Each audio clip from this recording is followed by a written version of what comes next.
that building as we coming down. Building is about to blow up. Moving back. All right, guys. We are walking back. There's a building about to blow up. On flame. Debris coming down.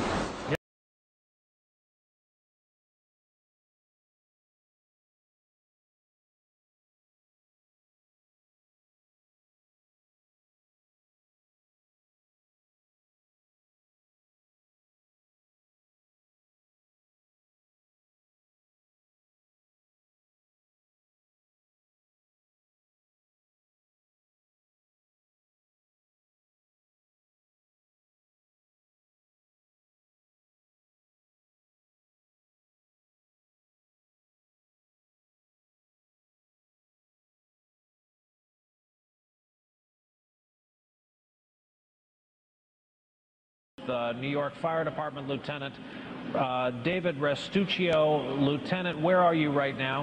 I'm at the corner of Northmore Street and Greenwich Street. Can you confirm it was number 7 that just went in? Yes, sir. And you guys knew this was coming all day? We had heard reports that the building was unstable and that it eventually would either come down on its own or it would be taken down.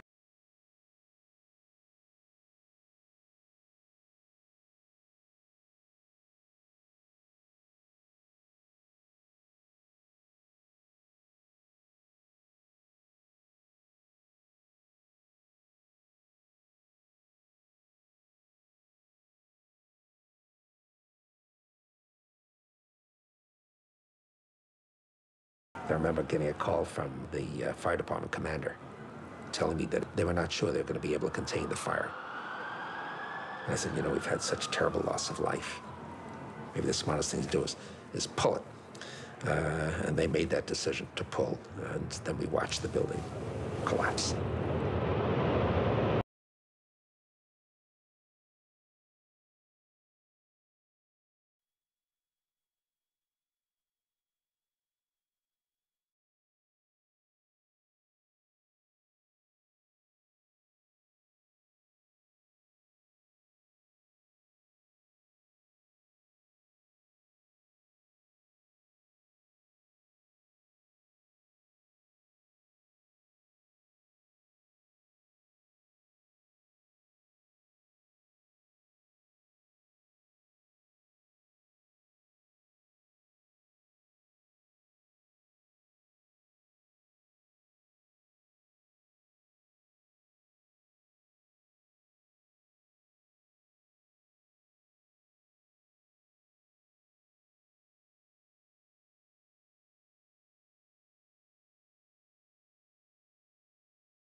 right. I'm standing here right now just off Broadway by City Hall with Michael Hess, who is the city's corporation counsel. Mr. Hess, you were trapped in, I believe, 7 World Trade Center. Go ahead, sir. Yes, I was. I was up in the emergency management center on the 23rd floor, and when all the power went out in the building, another gentleman and I walked down to the 8th floor where there was an explosion, and we've been trapped on the 8th floor with smoke, thick smoke all around us for about an hour and a half. 2 flights, and when we got exactly to 6, all of a sudden, at the same instant, 5 different things happened. The first was the lights went out. The emergency lights went out. So we were in total darkness. Second, the stairwell filled up with a tremendous amount of smoke and dirt and soot, much more than it had been before. Previously, you could breathe for about 3 flights down, but at that point you couldn't breathe at all. Frank Uciardo back on the phone with us, Brenda, with some New York City officials. Frank, go ahead. That's right. I'm standing here right now just off Broadway by City Hall with Michael Hess, who is the city's corporation counsel. Mr. Hess, you were trapped in, I believe, 7 World Trade Center. Go ahead, sir. Yes, I was. I was up in the emergency management center on the 23rd floor, and when all the power went out in the building, another gentleman and I walked down to the 8th floor where there was an explosion, and we've been trapped on the 8th floor with smoke, thick smoke all around us for about an hour and a half.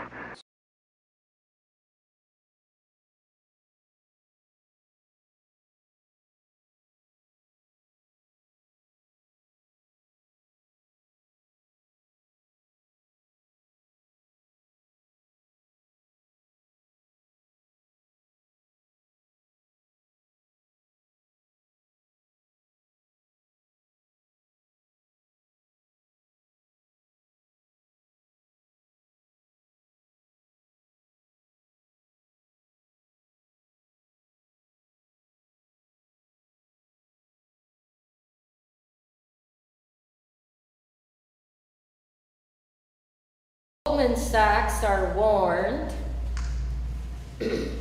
Wanted a put option, didn't grab his money quick enough, so 2.5 million was sort of set aside for whomever, and the SEC said, we're going to give you the list of every person who made the put options because they knew it, they were in on it, and they made money on it. Murder in the first is when you plan it and you make a gain with that murder. That's placed on September 10th. Now, the SEC promised, we will give you the name of every person who knew it was going to happen and made money on it. Well, they didn't. But there's a paper down there that I have from them. It's one of these papers here. You'll get it. Oh, it's down here somewhere. But anyway, what they did say, the SEC did say, we can't give you, now this is how they backed out of it. They said, put options are not really insider trading. Of course they are. I'm quoting them. Not really insider trading, but are merely foreknowledge of events. Well, what the hell is foreknowledge of events? That's what you use for insider trading. So the SEC said that, okay? That's what it is. And so they said, okay, we're not giving you the names, but we will tell you this. All the put options came from Israel.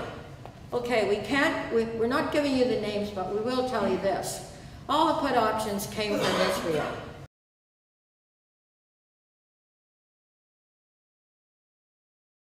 Fire department commander telling me that they were not sure they were going to be able to contain the fire. And I said, you know, we've had such terrible loss of life. Maybe the smartest thing to do is pull it. And they made that decision to pull, and then we watched the building collapse.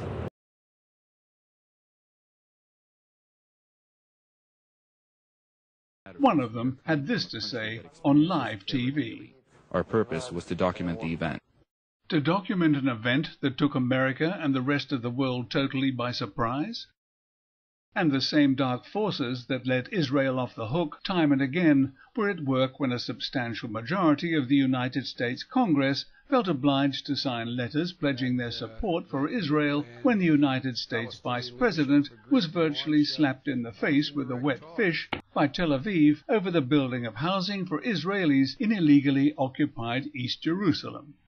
And the congressional letters of support actually followed the insult.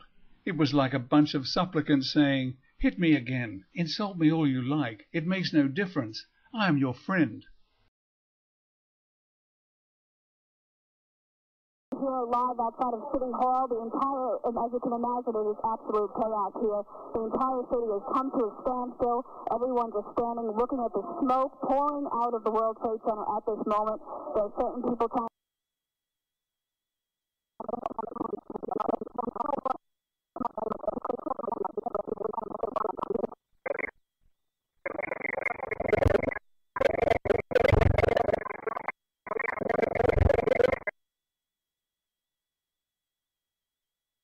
The entire city has come to a standstill. Everyone just standing, looking at the smoke pouring out of the World Trade Center at this moment.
...9/11 symposium at Cooper Union, Mr. Graham McQueen spoke about being a visceral witness, not just eyewitnesses, people that were there, but the witnesses, he was calling them visceral witnesses, people that not only saw, heard, smelled, but people who felt what was going on, people whose bodies were thrown across, the lobby floor.